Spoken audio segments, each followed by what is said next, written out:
नमस्कार दोस्तों, आप सभी का स्वागत है हमारे YouTube चैनल पर। तो आज हम बात करेंगे डीएलएड प्रथम सेमेस्टर 2023 सामाजिक अध्ययन क्वेश्चन पेपर।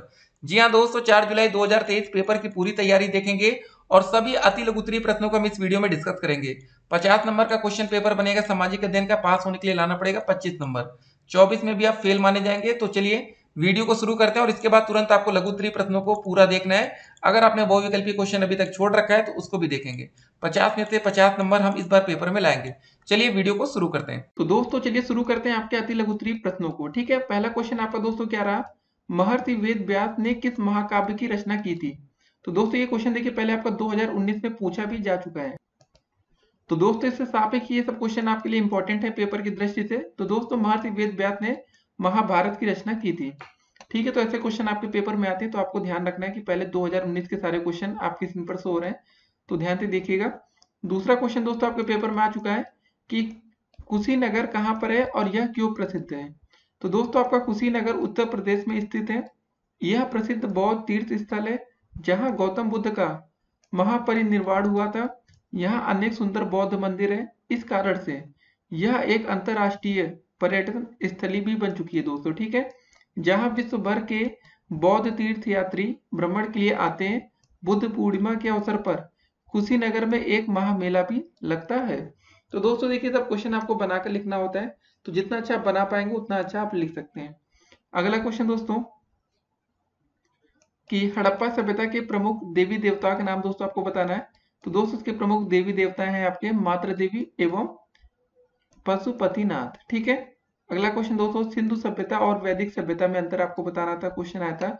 तो वैदिक सभ्यता ग्रामीण संस्कृति लगती थी, जबकि सिंधु सभ्यता के लोग सुनियोजित नागरिक जीवन से भली भांति परिचित थे। दूसरा पॉइंट है दोस्तों कि वैदिक सभ्यता में गाय का विशेष प्रकार आदर करते थे, जबकि सिंधु सभ्यता में गाय की अपेक्षा बैल को अधिक महत्व दिया जाता था। अगला पॉइंट है दोस्तों इसी में तीसरा कि वैदिक सभ्यता में मूर्ति पूजा नहीं थी, जबकि सिंधु सभ्यता के लोग मूर्ति पूजक थे। अगला क्वेश्चन दोस्तों देखेंगे अब, 6ठी शताब्दी ईसा पूर्व भारत में कुल कितने महाजनपद थे? तो दोस्तों इसका आंसर होगा आपका 16। यह क्वेश्चन भी दोस्तों पेपर में आ चुका है आपके। अगला क्वेश्चन जैन धर्म के प्रवर्तक कौन है? तो दोस्तों जैन धर्म के प्रवर्तक आपके वर्धमान महावीर स्वामी थे। अगला क्वेश्चन दोस्तों उल्का पिंड से आप क्या समझते हैं? तो दोस्तों आकाश में कभी कभी एक ओर से दूसरी ओर अत्यंत वेग से जाते हुए अथवा पृथ्वी पर गिरते हुए जो पिंड दिखाई देते हैं उन्हें हम दोस्तों उल्का और साधारण बोलचाल में दोस्तों टूटते हुए तारे अथवा लुका कहते हैं। उल्काओं का जो अंश वायुमंडल में जलने से बचकर पृथ्वी पर पहुंचता है उसे हम उल्का पिंड कहते हैं। अगला क्वेश्चन दोस्तों हमारा क्या है? पृथ्वी को हरित क्रांति हरित ग्रह या ग्रीन प्लेनेट क्यों कहते हैं दोस्तों? ठीक है, हरित ग्रह। तो पृथ्वी को ग्रीन प्लेनेट इसलिए कहा जाता है क्योंकि दोस्तों पृथ्वी पर ही जीवन पाया जाता है।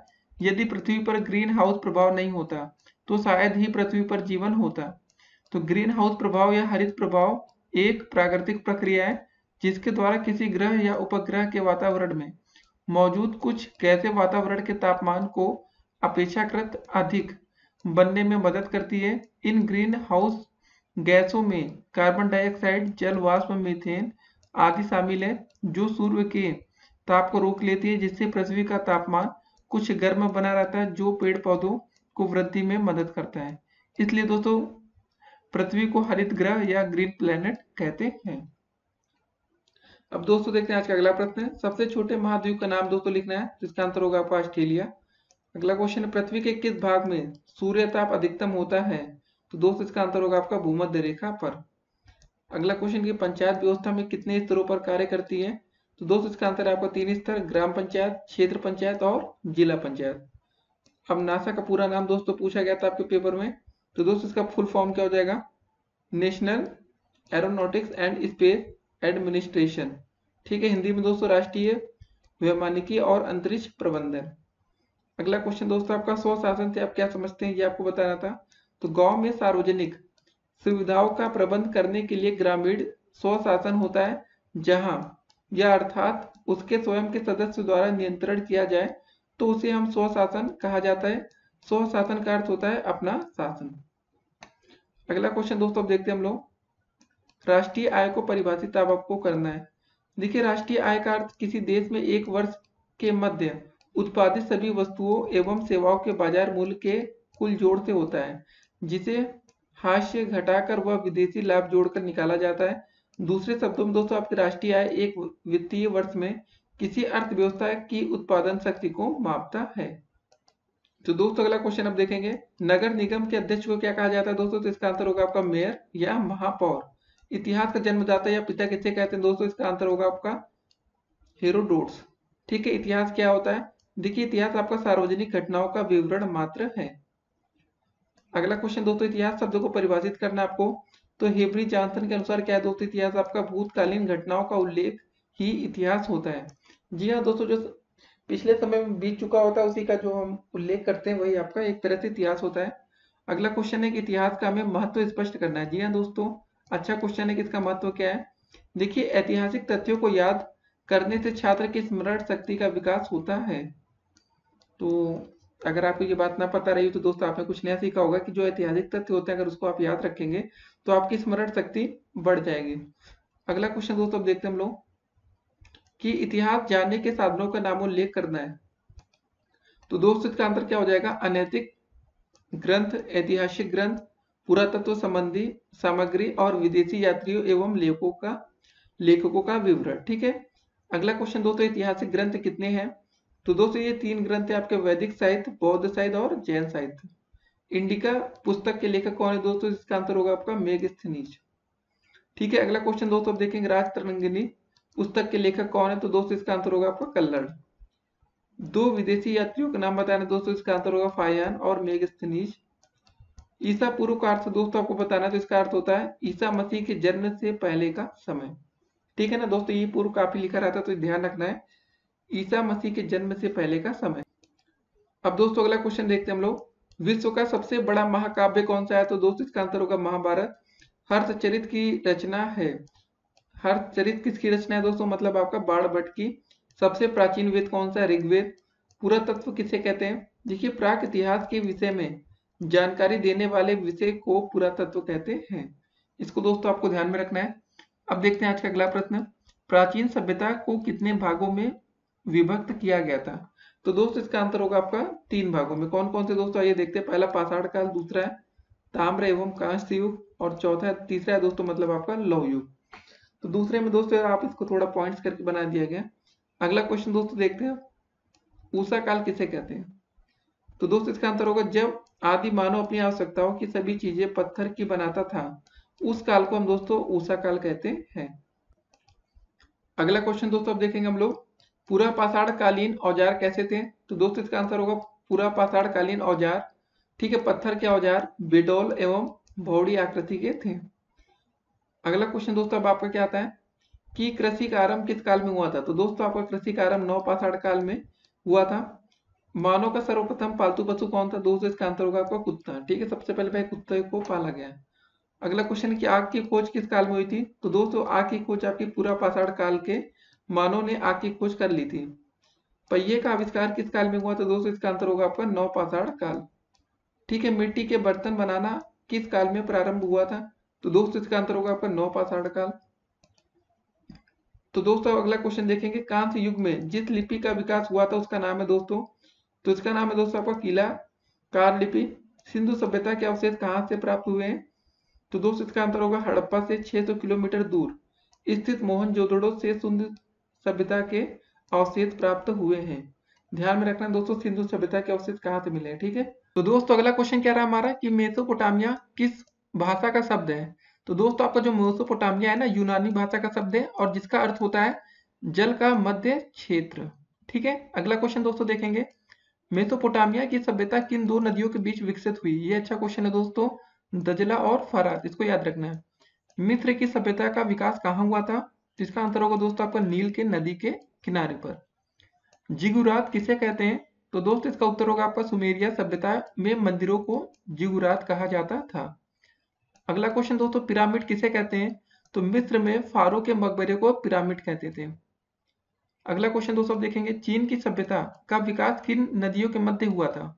तो दोस्तों जो चीन की सभ्यता का विकास हांगवो एवं यांगसे क्यांग नदियों की घाटियों में हुआ था। दोस्तों इसका नाम भी बोलने में देखिए कितना अजीब है, तो इसको आप अच्छे से याद कर लीजिएगा। देख लीजिए, इसको हाईलाइट कर रहे हैं। ठीक है ना, चीन की सभ्यता का विकास कहाँ हुआ था, तो चीनी लैंग्वेज भी है ये। अगला क्वेश्चन दोस्तों, चीन के लोग किसकी पूजा करते थे ये बताना आपको। तो चीन के लोग स्वर्ग देवता, ठीक है, स्वर्ग के देवता संगति की पूजा करते थे। पैगोडो, ठीक है, पैगोडा किसे कहा जाता है, तो बौद्ध मंदिर या शिवालय को पौगोडा कहा जाता है, ठीक है, पौगाडा। अगला प्रश्न है दोस्तों, बारूद का आविष्कार एवं सर्वप्रथम प्रतियोगी परीक्षाओं का प्रारंभ किस सभ्यता में हुआ था। तो दोस्तों इसका आंसर होगा आपका चीनी सभ्यता में, ठीक है ना, इसको ध्यान से याद रखिएगा, ठीक है। अगला क्वेश्चन दोस्तों, हम्मुराबी कौन था। तो दोस्तों हम्मुराबी बेबीलोन का सर्व प्रमुख शासक था। अगला प्रश्न है आपका कि चीन की महान दीवार का निर्माण किसने कराया था। तो इसका आंसर हो जाएगा सी हंगटी ने, ठीक है। फिर मोहनजोदड़ो से प्राप्त नर्तकी की मूर्ति किस धातु से बनी थी ये आपको बताना है। तो इसका आंसर होगा दोस्तों आपका कांसा। अगला क्वेश्चन है आर्य का क्या अर्थ था। तो आर्य का अर्थ श्रेष्ठ या उत्तम। सप्त सैंधो नदियों के नाम दोस्तों आपको बताने, तो इसका आंसर होगा सिंधु, रावी, ब्यास, झेलम, चिनाब, सतलज और सरस्वती। देखिए आप लोग हर एक क्वेश्चन को याद करते हुए चलना है, ठीक है। अगला प्रश्न है पितृ तथा मातृ शब्द को फारसी में कैसे लिखा जाता है। तो दोस्तों पितृ को पिदर, मातृ को मादर, ठीक है। अगला क्वेश्चन है आर्य कौन थे। तो दोस्तों आर्य वैदिक सभ्यता के निर्माता थे। वेद का शब्द, वेद का शब्द मतलब वेद शब्द का दोस्तों आपको अर्थ यहाँ पर बताना है कि वेद शब्द का अर्थ क्या होता है। तो वेद शब्द विद धातु से बना है, इसका अर्थ होता है जानना, सामान्यतः इसका अर्थ है ज्ञान। चार वेदों के दोस्तों नाम बताने, तो ऋग्वेद, यजुर्वेद, सामवेद और अथर्ववेद। तो सबसे पुराना वेद आपका दोस्तों ऋग्वेद है यहाँ पर। अगला क्वेश्चन दोस्तों, पद्मावत किसकी रचना है। तो दोस्तों मलिक मोहम्मद जैसी पद्मावत। संपूर्ण वैदिक साहित्य की रचना किस समय काल के बीच में हुई, ये दोस्तों आपको आंसर देना है। तो इसका आंसर होगा 1500 ईसा पूर्व से 600 ईसा पूर्व में। वैदिक सभ्यता में परिवार के समूह को क्या कहा जाता है। तो दोस्तों इसका आंसर होगा विश्व। जन किसे कहा जाता था। तो दोस्तों वैदिक काल में कबीले के लोगों को जन कहा जाता है। उत्तर वैदिक काल की समयावधि क्या थी। तो दोस्तों इसका आंसर हो जाएगा लगभग 1000 ईसा पूर्व से लेकर 700 ईसा पूर्व का काल उत्तर वैदिक काल माना गया था। दोस्तों जैसे ये क्वेश्चन आपका था जन किसे कहा जाता था, तो दोस्तों वैदिक काल में कबीले के लोगों को जन कहा जाता था, लिखिएगा, है मत लिखिएगा, ठीक है ना। तो अगला प्रश्न अब देखेंगे, ग्रांड ट्रंक रोड किसने बनवाई थी। दोस्तों इसका आंसर होगा आपका शेरशाह सूरी ने। सिकंदर कौन था। देखिए सिकंदर मकदूनिया के राजा फिलिप का पुत्र था। महाजनपदों की कुल संख्या कितनी थी। दोस्तों इसका आंसर होगा आपका 16। सिकंदर ने भारत पर आक्रमण कब किया था। तो दोस्तों सिकंदर ने भारत पर 326 ईसा पूर्व में भारत आया था। तो दोस्तों अगला क्वेश्चन क्या है हमारा, नंद वंश का अंतिम राजा कौन था। तो दोस्तों इसका आंसर है घननंद। राजू किसे कहा जाता था। तो दोस्तों मौर्य शासन में न्यायाधीश को राजू कहा जाता था। अगला क्वेश्चन है दोस्तों, जैन धर्म के अंतिम तीर्थकर कौन थे। तो इसका आंसर है महावीर स्वामी। जैन धर्म के प्रथम तीर्थकर कौन थे दोस्तों। तो इसका आंसर होगा आपका ऋषभदेव। तो ऐसे क्वेश्चन दोस्तों आते हैं पेपर में, भाई एक अंतिम एक प्रथम। अगला प्रश्न है महावीर स्वामी का जन्म कब और कहाँ हुआ था। तो दोस्तों इसका आंसर है महावीर स्वामी का जन्म वैशाली के समीप कुंडग्राम में 599 ईसा पूर्व में हुआ था। महावीर स्वामी की मृत्यु कब और कहां पर हुई थी। तो दोस्तों इसका आंसर होगा आपका महावीर स्वामी की मृत्यु 72 वर्ष की आयु में राजगृह के निकट पावपुरी में 527 ईसा पूर्व में हुई थी। तो दोस्तों अब अगला क्वेश्चन देखेंगे हम लोग कि बौद्ध धर्म के प्रवर्तक कौन थे। तो इसका आंसर हो जाएगा आपका महात्मा बुद्ध, ठीक है। हर्यक वंश की स्थापना किसने की थी। तो इसका आंसर होगा दोस्तों आपका बिंबिसार ने। जैन धर्म को किन दो मतों में विभक्त किया गया है। तो श्वेतांबर और दिगंबर, ठीक है। अगला क्वेश्चन दोस्तों, महात्मा बुद्ध का जन्म कहां पर हुआ था। तो महात्मा बुद्ध का जन्म कपिलवस्तु के समीप लुम्बिनी ग्राम में हुआ था। अगला प्रश्न दोस्तों हमारा, महात्मा बुद्ध की मृत्यु कहां पर हुई थी। तो दोस्तों महात्मा बुद्ध की मृत्यु 488 ईसा पूर्व कुशीनगर में हुई थी। प्रथम बौद्ध संगीति कब और किसके शासनकाल में हुई थी। तो प्रथम बौद्ध संगीति 483 ईसा पूर्व में अजात शत्रु के शासनकाल में हुई थी। देखिए दोस्तों अभी हमने क्वेश्चन पढ़ा था कि महावीर स्वामी का मृत्यु कहाँ पर हुआ था। तो दोस्तों इनका मृत्यु निकट पावापुरी, मतलब ये आपका पटना में, ठीक है ना, वहां पर था, ध्यान में रखना इसको भी। अगला क्वेश्चन, तृतीय बौद्ध संगति कब और किसके शासनकाल में हुई थी। तो दोस्तों इसका आंसर हो जाएगा आपका तृतीय बौद्ध संगति का आयोजन अशोक के शासनकाल में 250 ईसा पूर्व में हुआ था। फिर बौद्ध धर्म का मूल आधार क्या है, लिखिए। देखिए दोस्तों बौद्ध धर्म का मूल आधार अनिश्वरवाद, कर्म तथा पुनर्जन्म में विश्वास, बुद्ध के 4 आर्य सत्य, संसार दुख से भरा है, ठीक है ना, बौद्ध धर्म के मूल आधार पढ़ रहे हैं, दुख का कारण, दुख का निरोध, दुख से छुटकारा प्राप्त करने के साधन, अहिंसा पर जोर, वर्ण व्यवस्था का विरोध। अगला प्रश्न है दोस्तों हमारा, धम्म किसे कहते हैं? तो धर्म को पाली भाषा में धम्म कहते हैं। धम्म महापात्र किसे कहा गया है? तो दोस्तों अशोक के जीवन के बारे में प्रजा को सही राह दिखाने के लिए अलग से एक अधिकारी रखे जिन्हें धम्म महापात्र कहा गया। अगला प्रश्न दोस्तों हमारा, चतुर्थ बौद्ध संगीति किसके शासनकाल में हुई थी? तो इसका आंसर हमारा कनिष्क। जैन धर्म में कुल कितने तीर्थकरों का वर्णन है? तो दोस्तों टोटल आपका 24 तीर्थकर हुए। त्रिरत्न से क्या अभिप्राय है? त्रिरत्न से अभिप्राय दोस्तों सम्यक ज्ञान, सम्यक दर्शन और सम्यक चरित्र से। फिर त्रिपिटक से क्या अभिप्राय है ये आपको बताना है। तो त्रिपिटक से अभिप्राय सुत्त पिटक, विनय पिटक तथा अधिधम्म पिटक से। फिर अगला क्वेश्चन दोस्तों, जैन धर्म में पंच महाव्रत कौन से हैं?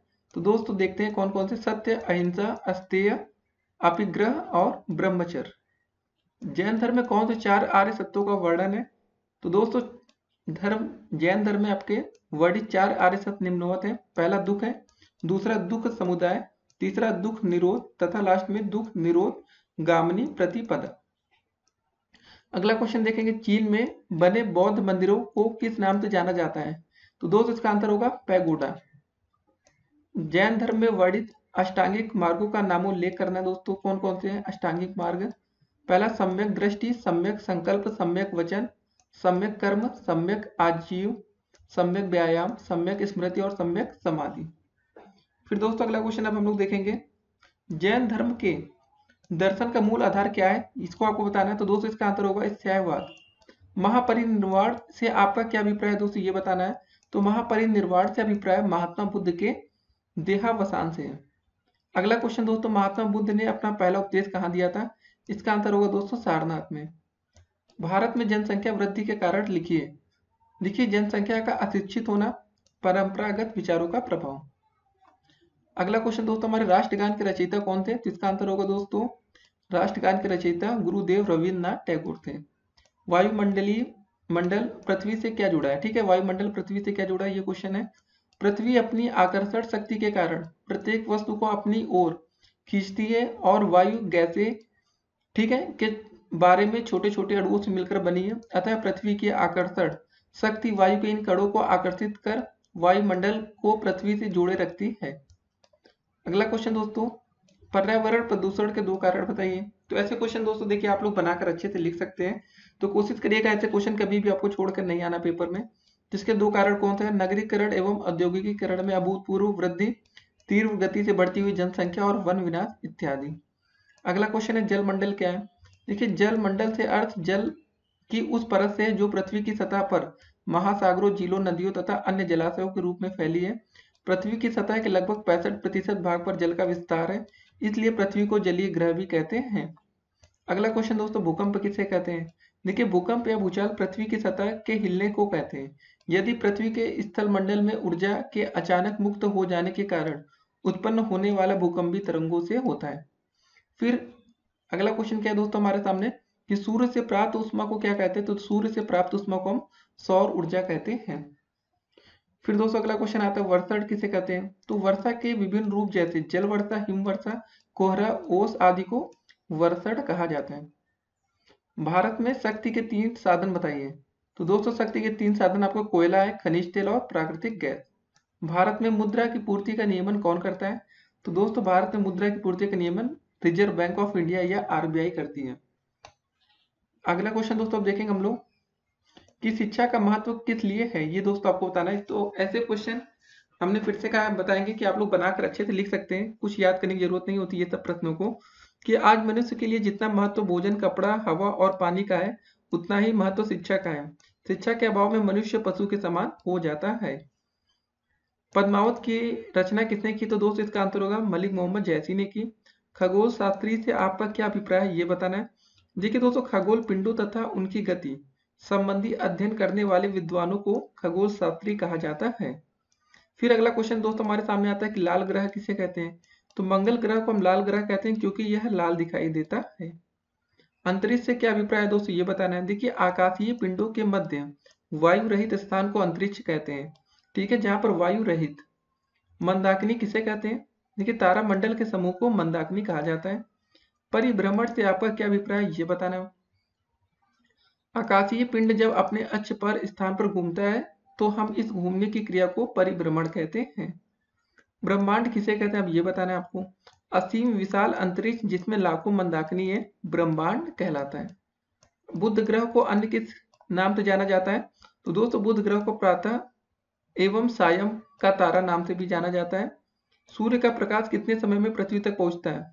तो दोस्तों, सूर्य का प्रकाश लगभग 8 मिनट लग जाते हैं पृथ्वी तक पहुंचने में, जबकि दोस्तों इसकी स्पीड होती है 3 लाख किलोमीटर प्रति सेकेंड। ठीक है। परिक्रमण किसे कहते हैं? परिक्रमण, तो ग्रहों का सूर्य के चारों ओर घूमना परिक्रमण कहलाता है। क्षुद्र ग्रह कहाँ पाए जाते हैं? तो दोस्तों, आपके मंगल तथा बृहस्पति की कक्षाओं के मध्य क्षुद्र ग्रह पाए जाते हैं। ठीक है। चंद्र ग्रहण कब होता है दोस्तों, आपको ये बताना है। तो जब पृथ्वी सूर्य और चंद्रमा के बीच आ जाती है। ठीक है, जब पृथ्वी क्या रहता है, सूर्य और चंद्रमा के बीच। दोस्तों, ये याद रखना, चंद्र ग्रहण जब आएगा तो पृथ्वी कुछ ना कुछ करेगी, सूर्य और चंद्रमा के बीच आ जाएगी। तो दोस्तों, तब आपका क्या होता है, चंद्र ग्रहण होता है। चंद्र ग्रहण पूर्णिमा को ही होता है।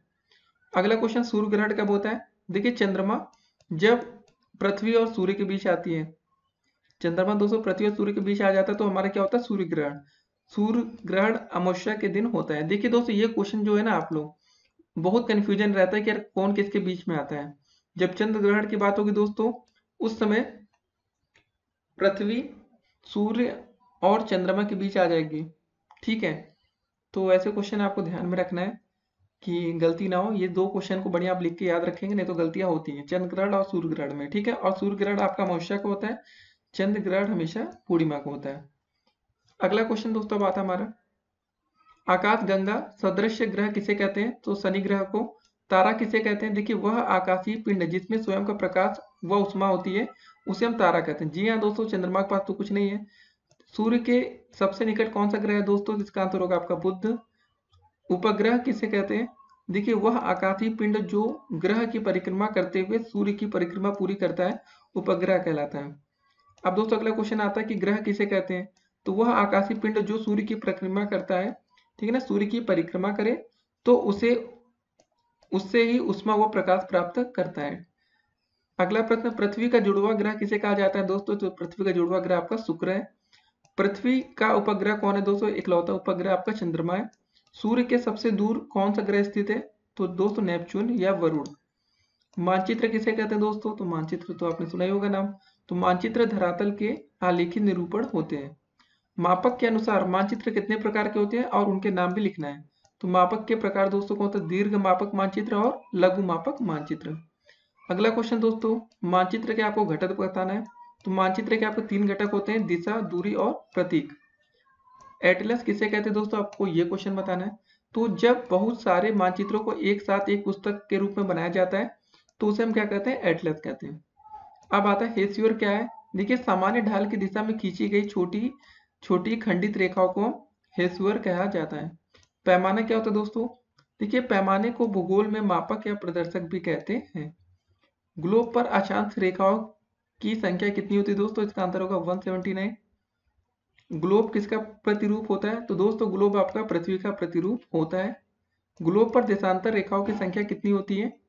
तो दोस्तों, ग्लोब पर देशांतर रेखाओं की संख्या 360 होती है। भूमध्य रेखा किसे कहते हैं? 0 अक्षांश को हम भूमध्य रेखा कहते हैं। कर्क रेखा को दोस्तों कितना क्या बोलते हैं? 23.5 अक्षांश। ठीक है, 23.5 उत्तरी अक्षांश को हम क्या बोलते हैं? कर्क रेखा बोलते हैं। अंतरराष्ट्रीय तिथि रेखा किसे कहते हैं? ग्लोब पर 180 डिग्री देशांतर रेखा अंतरराष्ट्रीय तिथि रेखा कहलाती है। अक्षांश रेखाएं किसे कहते हैं दोस्तों? देखिए, पूर्व पश्चिम एक दूसरे के समांतर पृथ्वी पर खींची गई अक्षांश रेखाएं कहलाती हैं। देशांतर रेखाएं किसे कहते हैं? तो उत्तरी तथा दक्षिणी ध्रुव को मिलाने वाली रेखाएं देशांतर रेखाएं कहलाती हैं। तो दोस्तों, अगला क्वेश्चन क्या है हमारा कि दो अक्षांशों के बीच की दूरी कितनी होती है? तो दोस्तों, अक्षांश समांतर पूर्व पश्चिम में एक दूसरे के समांतर खींचे जाते हैं। उत्तरी व दक्षिणी ध्रुव के बीच अर्थात दोनों ध्रुवों से समान दूरी पर खींची गई काल्पनिक रेखा को विषुवत वृत्त कहते हैं। स्थानीय समय किसे कहा जाता है दोस्तों? देखिए, जब किसी स्थान का देशांतर सूर्य के ठीक नीचे होता है तो वहां की घड़ियों में दोपहर के 12 बजे लिए जाते हैं, उस समय विशेष की घड़ियों में वह समय स्थानीय समय कहा जाता है। तो दोस्तों मतलब ये समझना है आपको कि जब किसी स्थान का देशांतर सूर्य के ठीक नीचे होता है, अगर आपके घड़ी में दोपहर के 12 बजे हैं तो बस वही टाइम लिया जाता है। अगला प्रश्न दोस्तों हमारा, जियाएट क्या होता है? तो पृथ्वी के क्षैतिज व ऊर्ध्वाधर अर्धव्यासों में अंतर के कारण यह ध्रुवों पर चपटी है। गणितीय दृष्टि से पृथ्वी एक जियाएड है, अर्थात पृथ्वी में लंबाई, चौड़ाई, ऊंचाई तीनों तीन विमाएं हैं। ठीक है। भारतीय मानक समय रेखा कहाँ से गुजरती है? दोस्तों इसका आंसर होगा आपका इलाहाबाद या प्रयागराज, नाम बदल गया है। भारतीय मानक समय ग्रीनविच से कितना आगे? तो दोस्तों 5:30 घंटे 30 मिनट। पृथ्वी की गतियां कौन सी है? तो दोस्तों पृथ्वी की निम्न दो गतियां हैं, पहला घूर्णन या दैनिक गति है, ठीक है, पहला ना, दूसरा है परिक्रमण या वार्षिक गति। अगला क्वेश्चन है दोस्तों, पृथ्वी के अक्ष का झुकाव कितना है? तो दोस्तों पृथ्वी के अक्ष का झुकाव 23.5 अंश है। अगला क्वेश्चन दोस्तों, वार्षिक गति या परिक्रमण किसे कहते हैं? पृथ्वी के सूर्य का एक पूरा चक्कर लगाने को उसकी वार्षिक गति या परिक्रमण कहते हैं। दैनिक गति या परिभ्रमण किसे कहते हैं? देखिए दोस्तों, सूर्य के सामने पृथ्वी पर अपने स्थान पर चक्कर लगाने को उसकी दैनिक गति या परिभ्रमण कहते हैं। लीप वर्ष में दोस्तों 366 दिन होते हैं और साधारण वर्ष में दोस्तों आपके 365 दिन होते हैं। ठीक है, याद रखना है, लीप वर्ष यहाँ बोला गया तो 366 दिन, साधारण वर्ष बोला जाता तो 365 दिन। अगला क्वेश्चन है, फरवरी कितने वर्ष बाद 29 दिन की होती है? तो दोस्तों इसका आंसर होगा 4 साल बाद या 4 वर्ष। अगला प्रश्न है दोस्तों, प्रदीप्त या प्रकाश वृत्त किसे कहते हैं? देखिए दोस्तों, ग्लोब पर वह वृत्त जो दिन रात को विभाजित करता है उसे प्रदीप्त या प्रकाश वृत्त कहते हैं। अक्ष या धुरी किसे कहते हैं? देखिए, उत्तरी और दक्षिणी ध्रुव को मिलाने वाली काल्पनिक रेखा को जिस पर पृथ्वी घूमती है अक्ष या धुरी कहते हैं। क्रिसमस का त्योहार ग्रीष्म काल में कहाँ मनाया जाता है? तो दोस्तों इसका आंसर होगा आपका ऑस्ट्रेलिया में। ऋतु परिवर्तन किस गति का परिणाम है? इसका आंसर होगा परिभ्रमण। कर्क रेखा पर सूर्य की सीधी किरणें कब पड़ती हैं? तो दोस्तों कर्क रेखा पर सूर्य की सीधी किरणें 21 जून को पड़ती हैं। पृथ्वी पर दिन रात क्यों होते हैं ये आपको बताना है। पृथ्वी के अपने अक्ष पर घूर्णन करने से दिन और रात दोनों होता है। सूर्य की किरणें भूमध्य रेखा पर सीधी कब पड़ती हैं दोस्तों ये बताना आपको, तो 21 मार्च को। विषुवत वृत्त किसे कहते हैं? उत्तरी एवं दक्षिणी ध्रुव के बीचों बीच पृथ्वी के मध्य भाग बनाने के लिए एक रेखा खींची गई है, इसे विषुवत वृत्त कहते हैं। यह वृत्त पृथ्वी के बराबर भागों में बांटता है। ठीक है, पृथ्वी को बराबर भागों में बांट देता है। अगला प्रश्न दोस्तों हमारा आता है, ऋतुओं में परिवर्तन पृथ्वी की किस गति का परिणाम होता है? तो इसका आंसर होगा आपका परिभ्रमण। ठीक है, संसार का दूसरा सबसे बड़ा महाद्वीप कौन सा है? तो इसका आंसर है दोस्तों ऑस्ट्रेलिया। वायुमंडल के किस स्तर में सर्वाधिक मौसमी घटना घटित होती है? तो इसका आंसर है दोस्तों आपका क्षोभ मंडल। ग्रेट रिफ्ट घाटी किस महाद्वीप में अवस्थित है? अफ्रीका। पृथ्वी के धरातल पर कितने प्रतिशत भाग पर जल है? तो 71%।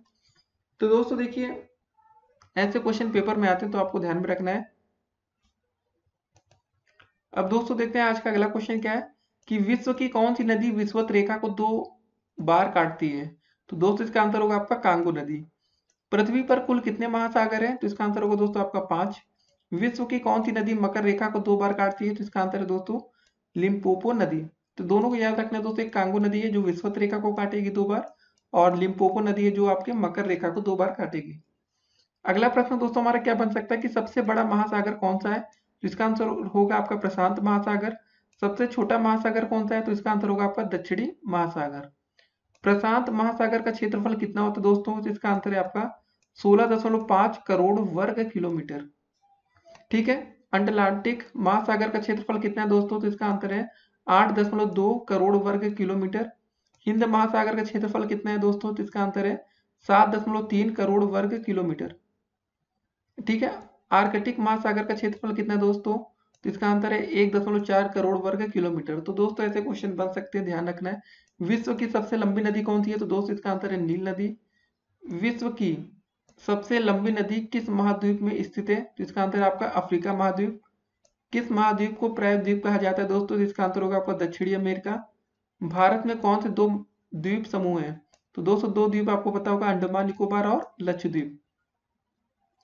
महाद्वीप किसे कहते हैं दोस्तों? ऐसा क्वेश्चन बन सकता है पेपर में कि समुद्र तल से ऊपर उठा हुआ विशालतम भूखंड को हम क्या बोलते हैं? महाद्वीप। विश्व का सबसे बड़ा महाद्वीप कौन सा है दोस्तों? इसका आंसर होगा आपका एशिया। एशिया महाद्वीप का कुल क्षेत्रफल कितना है? तो 204.26 करोड़ वर्ग किलोमीटर। विश्व का सबसे छोटा महाद्वीप कौन सा है दोस्तों? इसका आंसर होगा आपका ऑस्ट्रेलिया। ऑस्ट्रेलिया महाद्वीप का कुल क्षेत्रफल कितना है दोस्तों? 0.86 करोड़ वर्ग किलोमीटर। भारत का कुल भौगोलिक क्षेत्रफल कितना है दोस्तों? इसका आंसर होगा आपका 32,87,263 वर्ग किलोमीटर। भारत की कुल जनसंख्या कितनी दोस्तों? तो 121 करोड़। लेकिन दोस्तों ये अपडेट हो चुकी है, इस समय भारत की जनसंख्या लगभग 130 करोड़ या 125 करोड़। ठीक है, आपने मोदी जी का भाषण जरूर सुना होगा जब बोलते हैं हमारे 125 करोड़ देशवासियों। तो दोस्तों अभी अगली जनगणना होगी तो एक्यूरेट डाटा आपको मिलेगा। ठीक है, तो अगला क्वेश्चन है दोस्तों, भारत के पड़ोसी देशों के नाम बताओ। तो चीन, भूटान, नेपाल, बांग्लादेश, म्यांमार, श्रीलंका, पाकिस्तान और अफगानिस्तान। भारत की कुल स्थल सीमा कितनी है दोस्तों? 15,400 किलोमीटर। क्षेत्रफल के आधार पर भारत का विश्व में कौन सा स्थान है? तो दोस्तों क्षेत्रफल के आधार पर भारत का विश्व में 7वां स्थान है और नंबर 1 पर दोस्तों आपका रूस है। ठीक है ना, तो दोस्तों सारे देशों के नाम बता देते हैं, आपको याद रखने हैं। पहला होगा नंबर 1 पर दोस्तों आपका रूस है, फिर दोस्तों आपका कनाडा। ठीक है, फिर दोस्तों उसके बाद आता है आपका संयुक्त राज्य अमेरिका। इसको ध्यान से याद रखिएगा दोस्तों, संयुक्त राज्य अमेरिका। ठीक है, अमेरिका ऐसे लिख लीजिएगा तो ज्यादा सही याद रहेगा। ठीक है, फिर दोस्तों चीन आता है, फिर दोस्तों आपका ब्राजील आता है। ब्राजील है दोस्तों।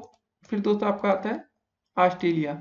जी हाँ दोस्तों, क्षेत्रफल की दृष्टि से ऑस्ट्रेलिया भाई बड़ा है भारत से, याद रखना है। तो ये 3 देश ऊपर हो गए, 3 और ये हो गए 6 और लास्ट में आता है भारत 7वां। ठीक है, तो दोस्तों इसको आप लोग अच्छे से याद कर लेंगे। तो देखिए पहला नंबर आपका रहेगा रूस का, दूसरा है कनाडा का, फिर दोस्तों फिर तीसरे पर चीन आता है, उसके बाद अमेरिका आता है। ठीक है, इसको थोड़ा ध्यान देंगे। रूस, कनाडा, चीन, अमेरिका, फिर ब्राजील 5, छठा ऑस्ट्रेलिया, 7वां दोस्तों आपका भारत है या इंडिया का ही है। और दोस्तों भारत के बाद कौन सा है? 8वां स्थान अर्जेंटीना का। तो दोस्तों कभी कभी ऐसा क्वेश्चन आ जाता है कि भाई भारत के बाद कौन है? तो अर्जेंटीना है। तो दोस्तों कुछ 8 ऐसे याद रखना है आपको। देखिए दोस्तों जो ये भारत की कुल जनसंख्या आपने इस क्वेश्चन में देखा ना 121 करोड़, तो दोस्तों ये आपका 2011 जनगणना के अनुसार है। अब दोस्तों 10 साल बाद आपकी जनगणना होता है तो उसके बाद ही नया डाटा मिलेगा। तो लेकिन इस समय की एक्सपेक्टेड जो दोस्तों पॉपुलेशन अगर आप देखी जाए तो कहीं अगर वेबसाइट पे ढूंढेंगे तो 136 करोड़ दोस्तों कहीं पर दिखाया जाएगा। और 2017 के अनुसार दोस्तों आपकी जो जनसंख्या थी वो तकरीबन 133.92 करोड़ थी। ठीक है, 2017 के अनुसार दोस्तों। ठीक है, सभी डेटा अलग अलग है, तो अगर गूगल भी आप सर्च करेंगे तो इसका कुछ आपको एक्यूरेट डेटा नहीं मिल पाएगा। तो जब दोस्तों अगली जनगणना होगी उसके आधार पर ही हम लोग बता पाएंगे कि इस समय भारत की जनसंख्या कुल कितनी है। तो दोस्तों अगर आप पेपर में लिखें तो ऐसे भी लिख सकते हैं कि 2011 जनगणना के अनुसार, क्योंकि दोस्तों इसका एग्जैक्ट डेटा ऐसे ही मिलता है। नहीं तो आप लोग ऐसे लिख सकते हैं कि 2017 के अनुसार ये है और इस समय लगभग 136 करोड़ समथिंग चल रही दोस्तों।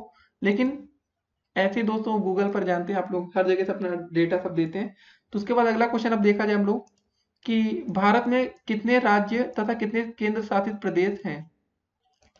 तो दोस्तों इसका आंसर क्या हो जाएगा कि भारत में 29 राज्यों 7 केंद्र शासित प्रदेश हैं। ये दोस्तों सही था, लेकिन आपने मोदी सरकार का नया फैसला देखा होगा, उसके हिसाब से दोस्तों अब भारत में राज्यों की संख्या हो गई है 28 राज्य हैं और दोस्तों 9 केंद्र शासित प्रदेश हैं। जी हाँ दोस्तों, 2 केंद्र शासित प्रदेश आपके बढ़ चुके हैं और एक राज्य आपका कम हुआ। तो 28 राज्य और 9 केंद्र शासित प्रदेश अच्छे से याद रखना है आप। ठीक है दोस्तों, 28 राज्य और 9 केंद्र शासित प्रदेश ध्यान में रखना है। अगला क्वेश्चन दोस्तों देखेंगे, भूगर्भिक संरचना की दृष्टि से भारत को कितने भागों में बांटा जा सकता है। तो दोस्तों इसका आंसर होगा 4। उत्तर में जम्मू कश्मीर से लेकर दक्षिण में कन्याकुमारी तक की लंबाई कितनी है। तो दोस्तों इसका आंसर होगा 3214 किलोमीटर। भारत में द्वीप समूह के नाम लिखना है दोस्तों, तो लक्षद्वीप और अंडमान निकोबार द्वीप समूह। श्रीलंका तथा नेपाल की राजधानी बताइए। श्रीलंका की दोस्तों राजधानी आपकी कोलंबा, नेपाल की आपकी काठमांडू। तो दोस्तों यहाँ पर जो इसकी राजधानी थी श्रीलंका की, तो उसका आपका आंसर है कोलंबो, है ना, कोलंबा मत याद रखिएगा, कोलंबो। ठीक है ना, अगला क्वेश्चन दोस्तों देखते हैं, अफगानिस्तान की मुद्रा क्या है दोस्तों। तो इसका आंसर होगा आपका अफगानी। भूटान की मुद्रा क्या है दोस्तों, ये बताना आपका, तो गलत्रम, गलत्रम है। ठीक है, भारत और पड़ोसी देशों में किस प्रकार की समानता होती है दोस्तों। तो इसमें क्या आंसर होगा आपका सांस्कृतिक समानता है। तो दोस्तों प्रायद्वीप किसे कहते हैं? देखिए स्थल का वह भाग जो तीनों ओर से समुद्र से घिरा होता है उसे हम प्रायद्वीप कहते हैं। ठीक है। भारत की किस दिशा में हिमालय पर्वत स्थित है? तो इसका आंसर होगा आपका उत्तर दिशा। भारत का क्षेत्रफल विश्व का कितना प्रतिशत है? तो दोस्तों 2.4%। मानसून का क्या अर्थ होता है दोस्तों? देखिए मानसून का आपका अर्थ है हवाओं का मौसमी उलटफेर। भूकंप किसे कहते हैं दोस्तों, ये बताना आपको। तो भूकंप या भूचाल पृथ्वी की सतह के हिलने को कहते हैं। संसार का सबसे ऊंचा शिखर कौन सा है? तो दोस्तों इसका आंसर होगा आपका एवरेस्ट। दर्रे किन्हें कहते हैं? देखिए पहाड़ियों के बीच जो रास्ते बनते हैं उन्हें हम क्या कहते हैं? दर्रे। घाट किन्हें कहते हैं दोस्तों? पर्वतों के बीच खड़े ढाल वाले भाग को हम घाट कहते हैं।